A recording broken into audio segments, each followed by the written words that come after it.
let them give you the information that you're going to need to make the decision on whether or not a letter of recommendation is going to be appropriate from that professor. Welcome to the OldPreMeds podcast. My name is Dr. Ryan Gray, your host here every week, where I get to take your questions and answer them here on the podcast. Now, as the OldPreMeds podcast, we focus on, you guessed it, old premeds, non-traditional premeds, if you don't like the word old. And although a lot of our answers are relevant to traditional students, we focus on you old timers, you non-traditional premed students. So I have a great question here today talking about letters of recommendation. Our student says, I just started my postbac this semester, and to put it lightly, COVID has put a damper on things, specifically the letters of rec portion. I know most schools want an LOR from a science professor, but I know in order to get one, you have to get to know your professors a lot. All of our classes are online, including office hours. I was thinking I could attend office hours, but I'm not sure how to bring up the LOR part or even talk about it. I don't want any of them to think that I'm just using them for an LOR, LOL. Any advice would be great. All right, so this is a super common issue, COVID or not, is the fear and doubt around asking a professor for a letter of recommendation. Now, let me just tell you, right out of the gate, professors are used to being asked for letters of recommendation, especially science professors, especially professors who are teaching classes that is predominantly run by or taken by pre-health students, whether you're pre-med, pre-PA, pre-dent, pre-vet. All of those students are going to likely be asking for letters of recommendations. And so you need to get it out of your head that you're bothering the professor. Yes, you are bothering them, but that's their job. Their job is to be there to support you.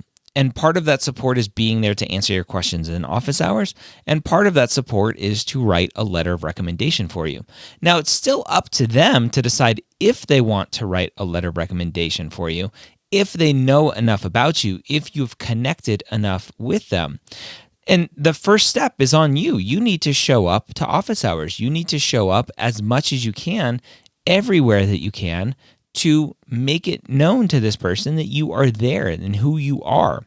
And obviously, you don't need to bring up a letter of recommendation during office hours. That potentially would be a little awkward if it's you and 5 other people and like, oh, by the way, Dr. Smith, I would like a letter of recommendation from you, right? She's probably not going to like that, calling her out on the spot like that. And so you give them the opportunity to reply privately, to say, hey, Dr. Smith, I'm in your class, and obviously it's not the best scenario with being online, but here's who I am, and I'm applying to medical school, and I'm going to hopefully want and need a letter of recommendation from you when the time comes.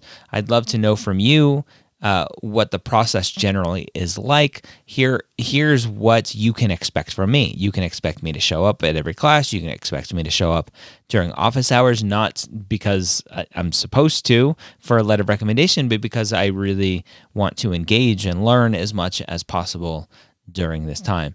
And so you lay out your expectations, you find out what their expectations are, and you move forward, and you don't feel guilty about quote unquote bothering them. That's where you need to take a step back and go, you know what, this is their job. This is what they're supposed to do. And they're going to let me go. They're going to let me know what I could be doing potentially to make a better letter of recommendation.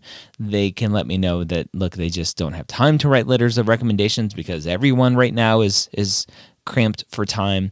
And so let them give you the information that you're going to need to make the decision on whether or not a letter of recommendation is going to be appropriate from that professor. And I think even outside of COVID times, right, I think we are in a situation where you're going to have to be comfortable going up to professors when we're back in real life, going up to them and letting them know what you need. And as long as you're respectful about it, as long as you are empathetic about it taking time on their end, then they're going to respond, hopefully, appropriately to you and be understanding as well, because they know if they've been teaching for any period of time, they know all of the hoops that you have to jump through as a pre-med student. And most professors out there are going to be more than happy to help you as much as possible. And so go out there and build those relationships, whether it's virtual or not. And we have proven 6-7 months into this pandemic now that we can have virtual relationships, and you can build a relationship through Zoom office hours, through Zoom labs, through wherever it is. You're going to have to put yourself out there a little bit more maybe than you're comfortable doing, but it is possible. And so you can make it happen. Just show up every day, be the best that you can do every day, be respectful, be empathetic, and ask. That's all you can do. I want to ask you to go check out mappd.com for a free 2-week trial of our platform. Today, as we're recording this, we pushed an update out that includes some more detailed GPA breakdowns and a lot of other fixes and updates. One of those big updates is an onboarding sequence. So if you haven't registered yet, when you go and register your account, which you don't need a credit card to register, you go sign up for free 2-week trial, no credit card required. If you want to put one in, you can. But before, when you registered, you would just be taken to a blank screen to tell you to go do some more things.